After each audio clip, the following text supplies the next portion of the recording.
بونسواري، ازيكم عاملين ايه؟ وحشتوني يا حبايبي. احنا مع بعض في سلسلة سؤال وجواب.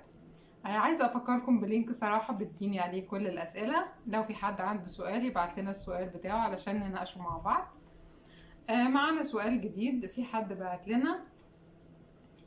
تمام، في حد بيقول بدون اسم لو سمحتي. اوكي. أنا متزوجة منذ 25 عام، لدي من الأبناء 3، جميعهم في كليات قمة، الحمد لله والشكر لله. طيب الحمد لله.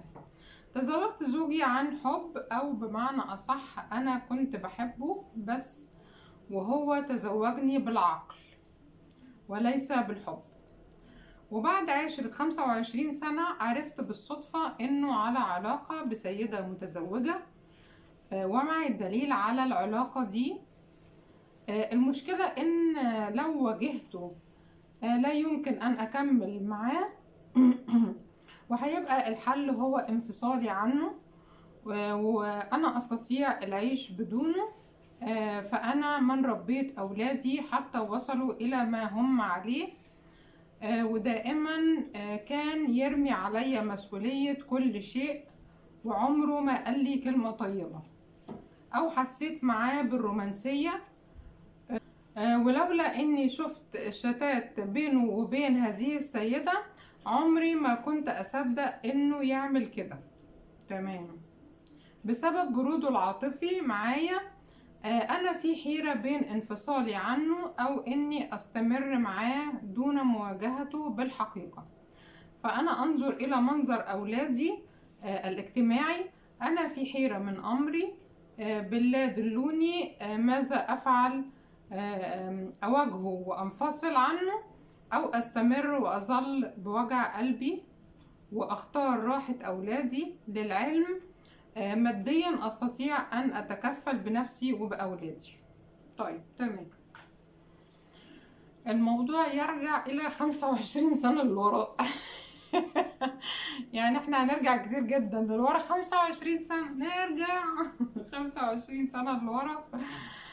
اوكي، انتي عارفه ان هو اتجوزك بعقله وهو ما بيحبكيش. اوكي، وانتي اتجوزتيه عن حب وانتي كنتي بتحبيه. تمام. يعني الموضوع ان هو بيعرف سيده متزوجه، او يعني بيعرف واحده. خلاص يعني تعالي نجيب الموضوع ده على جنب كده شويه، لان انتي اصلا من زمان وانتي متقبلاه وعارفه ان هو ما بيحبكيش واتجوزك بالعقل، وانتي كنتي بتحبيه وعايشين مكملين.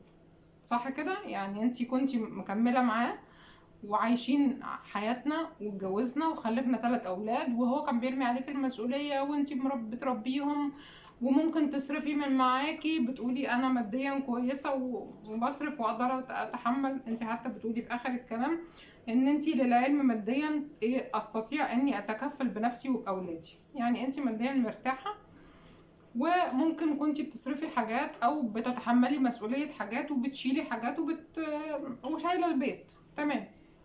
طيب حياتك كانت ماشيه ومستمره وانتي عارفه ان هو ما بيحبكيش ومتجوزك بالعقل. اللي دلوقتي اللي دخل حياتنا وقعد يعمل مشكله ومضايقنا كده وقفلنا، ان احنا عرفنا ان هو على علاقه بسيده متزوجه. تمام. يعني هو لو في علاقة او مفيش علاقة، انتي كنتي متقبلة الموقف، مفيش جديد. يعني هو يعني كونه ان هو يبقى عنده علاقة بسيدة عادية متطلقة او متجوزة او ده شيء يعيبه هو، ما يعيبكيش انتي.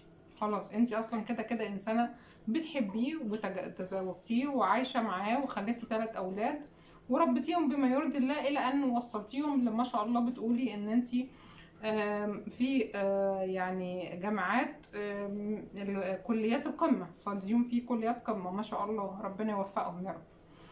انت عندك حل من 2 دلوقتي. كل الحلول اللي انا هقولها لك هترجع لان انت قادرة تتحملي ايه.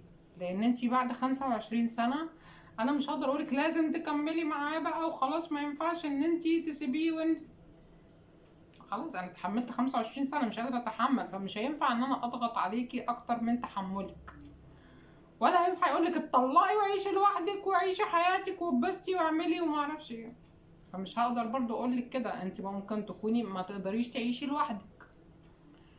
فانا هديكي الحلين اللي انا شايفاهم من وجهة نظري يتناسبوا مع هذا التوقيت في الحياة. انت بالنسبة لك بعد 25 سنة عشتي معاه وخلفتي الاولاد والكلام ده كله، اولادك دلوقتي هم في كليات القمة، وعلى وشك ان كل واحد يخلص 3 اولاد. اذا كان في بنات او كلهم اولاد، انت مش يعني مش موضحة قوي اذا كان هم بنات او اولاد. لو حابة ان انت الشكل الاجتماعي، عشان انت ذكرتي دي في النص وقلتي المنظر الاجتماعي للاولاد مهم بالنسبة لك، لو حابة ان انت تكملي معاه علشان بعد لغاية اما الولاد يتجوزوا ويبقى كل واحد في بيته، ويبقى انت وصلتي كل واحد فيهم لغاية يعني المشوار الصح بتاعه، ممكن تعملي كده بعد ما تجوزي الولاد وشايفة ان انت خلاص مش قادرة تتحملي هذه العيشة وهذا الوضع، وخلاص عشتي معاه كل الفترة دي، وشايفة ان انت تقدري تعيشي لوحدك. عشان دي معلومة مهمة جدا، فكري فيها كويس. كده كده الولاد هيكونوا اتجوزوا، فهم مش عايشين معاكي، ولا انتي مسؤولة عن حد، لان كلهم خلاص بقى كل واحد مسؤول عن نفسه. وهم حتى من دلوقتي مادام هم في كليات قمة، يعني بدأوا ان هم في حاجات كتير جدا يعتمدوا فيها على نفسهم، وما بيرجعوش للأهل إلا في حاجات جديدة بتقابلهم في حياتهم. فانت كده كده بدأ ان انت يبقى عندك شوية فراغ، فتقدري تحددي انت عايزة تعملي ايه وايه اللي تقدري تتحمليه. لان فكرة الوحدة دي حاجة صعبة جدا. لو انت قادرة تتحملي فكرة الاختيارين اللي انا يعني هسردهم عليكي، انت عندك اختيارين، يا الاختيار الاول ان انت تكملي معاه خلاص، وان انت شخص لا يتحمل فكرة ان هو يعيش لوحده، خلاص انت كده كده مش لازم تجيبي سيرة بقى بالسيدة المتزوجة دي وانت اكنك ما تعرفيش حاجة. وزي ما عشت ال25 سنة اللي فاتت ان انت بتحبيه وعايشة معاه قصة حب، وهو متجوزك جواز عقلاني، كملي معاه بهذا التفكير وخلاص. اللي هو بيعمله غلط بره هو حر عليه، هو يتحاسب عليه، وانتي كملي. لو ما تقدريش تتحملي او تعيشي فكرة الوحدة لوحدك، لو ما تقدريش ان انتي، لان انتي لما هتنفصلي هتعيشي لوحدك، لان كده كده هي فترة صغيرة، هيبقى الولاد هيتجوزوا خلاص، هيتخرجوا هيشتغلوا هيتجوزوا، فهي فترة صغيرة اللي هيقعدوها معاكي. لو انتي انفصلتي دلوقتي وعشتي لوحدك، هم ممكن تتكفلي بيهم زي ما انتي بتقولي، اقدر اصرف على نفسي واتكفل بنفسي وباولادي، تمام. هيقعدوا معاكي فترة، ان زادت او قلت هتبقى سنين معدودة، سنوات، يعني سنة 2 ولا حاجة، وهتلاقي كل واحد بيروح بيته.